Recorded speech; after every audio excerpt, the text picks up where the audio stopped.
guys, kembali lagi di YouTube aku, Mawar Channel. Nah, di sebelah aku sudah ada Bang Saiful Tri, dan di sini kita mau membahas tentang berita yang sedang hangat-hangatnya diperbincangkan ya Bang ya, yaitu tentang pemilihan wali kota.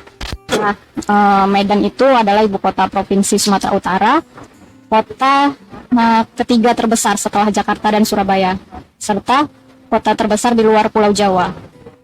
Kota Medan memiliki DPT 1.614.673 itu di pemilu tahun 2019 kemarin, dan memiliki 21 kecamatan. Nah, ini mewakili suara milenial. Menurut Abang, sosok seperti apa yang sosok wali kota seperti apa yang bisa mensejahterakan dan mengayomi rakyat? Boleh diberikan pendapat, Mas? Oke, terima kasih sebelumnya. Untuk Mawar, saya diundang untuk mengisi konten di channel Mawar Channel itu terkait dengan, bisa dibilang, politik lah ya. Jadi kalau kita bicara tentang kandidat seperti apa yang cocok untuk kota Medan ini, saya rasa jelas kalau kita masuk ke dalam sebuah kerangka teoritis, maka saya berani mengatakan ada 3 karakter yang bisa kita jadikan sebagai patokan untuk kita memilih di 2020 untuk wali kota Medan. Yang pertama yaitu kita harus tahu benar track record kandidat yang dicalonkan oleh partai politik. Track record itu berupa apa misalkan? Yang pertama bisa kita lihat bagaimana jenjang kaderisasi politik yang selama ini kandidat itu lakukan atau dapatkan, kan begitu. Yang kedua, apa saja kemudian kontribusi yang telah diberikan kandidat tersebut untuk kota Medan, kan begitu. Kemudian seterusnya adalah bagaimana jaringan calon kandidat tersebut kepada semua segmentasi yang ada di kota Medan, katakanlah segmentasi millennials dan sebagainya. Kemudian yang kedua adalah karakter yang berani, karena bagi saya karakter keberanian pemimpin di kota Medan saat ini masih sangat kurang lah ya dalam hal pengambilan kebijakan, keputusan di pemerintahan. Salah satu hal misalkan terkait dengan pusat itu yang di Medan itu pusat tempat nongkrong lah ya, karena saya lihat itu semacam itu kan alun-alun kota Medan ya sebenarnya, tapi itu menjadi sebuah tempat kapitalis yang sangat kasat mata kita lihat, dan saya tidak melihat ada sebuah keberanian kota Medan, pemerintahan kota Medan untuk mengambil sebuah keputusan menjadikan tempat itu menjadi tempat yang berbudaya, yang menjadikan itu menjadi simbol culture di kota Medan. Jadi keberanian ini saya lihat masih sangat kurang, baik tadi dari segi pengambilan kebijakan maupun keberanian untuk menggebrak birokrasi yang ada.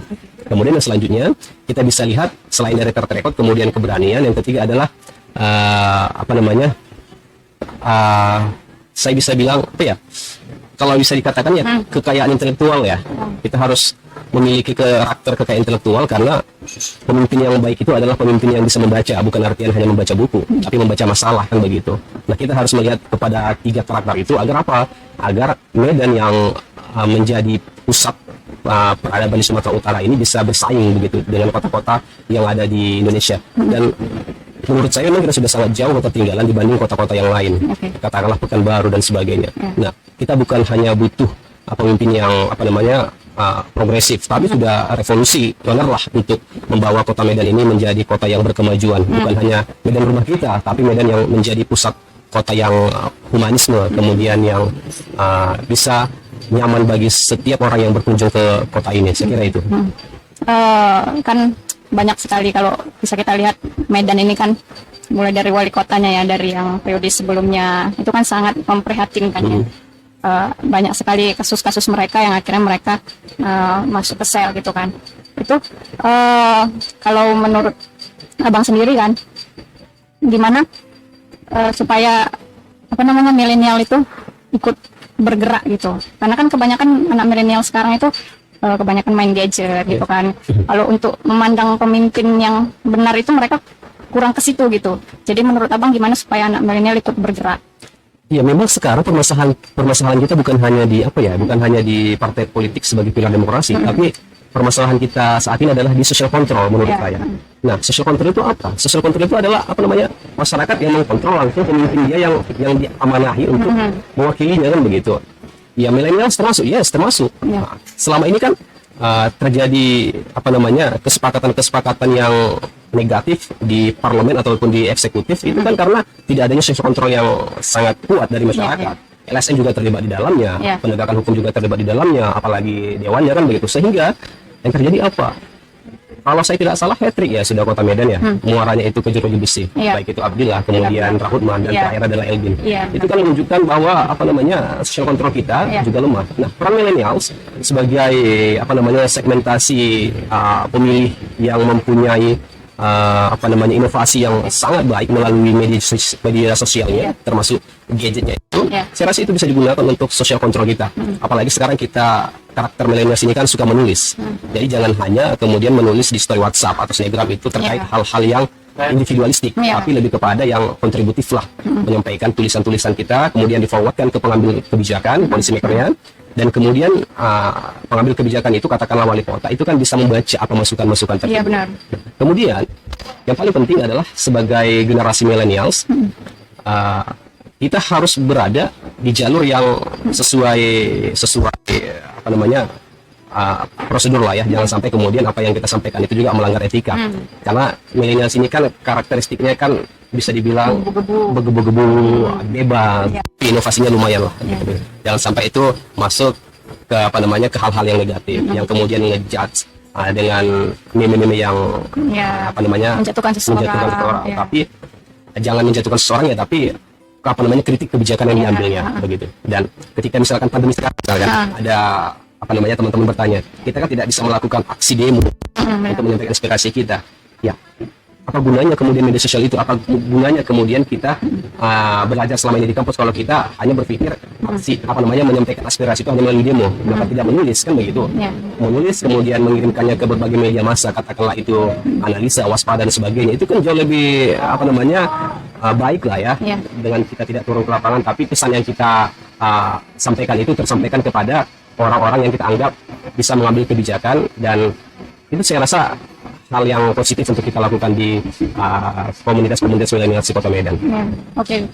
Dan menurut Abang, penting nggak sebuah, maksudnya dia mau nyalonkan jadi wali kota, dia harus putra daerah gitu kan, dan yang sudah lama tinggal di daerah tersebut gitu kan, itu lebih efektif nggak timbang yang misalnya dia memang putra daerah, cuman dia maksudnya jarang di daerah tersebut, tiba-tiba dia mau menyalonkan gitu kan. Kalau menurut Abang itu lebih baik yang mana kalau untuk membangun Kota Medan ini lebih baik gitu?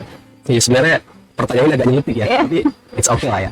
Jadi kalau saya ditanya terkait dengan itu, kalau kita bicara tentang prosedural, itu sebenarnya tidak ada masalah. Apakah dia putra daerah, apakah dia di luar daerah Kota Medan, tidak ada masalah. Cuman pertanyaannya, apakah ketika misalkan orang dari luar daerah di Kota Medan ini datang ke Medan ingin mencalonkan diri sebagai kandidat wali Kota Medan, apakah di Medan tidak ada punya kandidat yang punya apa namanya nilai-nilai yang selama ini dia berikan kepada masyarakat Medan? Artinya saya rasa kalau untuk Kota Medan banyak kader-kader Kota Medan ini yang layak lah menurut saya untuk kita jadikan pemimpin Kota Medan.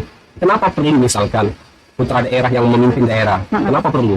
Salah satu yang tidak bisa kita nafikan adalah dia memiliki hubungan secara psikologis maupun emosional terhadap daerahnya. Itu tidak bisa dinafikan. Saya misalkan, saya orang Rokan Hilir, Kabupaten Rokan Hilir, Provinsi Riau misalkan. Saya selama ini aktif di Medan. Ketika misalkan saya balik ke Rokan Hilir, saya mencalonkan bupati di sana. Dan saya yakin apa yang saya ketahui tidak sedetail yang diketahui teman-teman saya yang ada di sana gitu. Nah itu.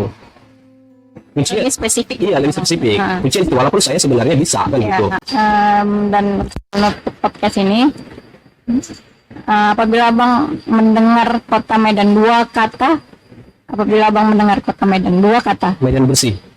Medan bersih. Satu lagi. Medan maju. Medan maju. Oke. Guys, sekian dari video ini. Terima kasih sudah menonton. Jangan lupa like, komen, dan subscribe. Sampai jumpa di video selanjutnya. Bye.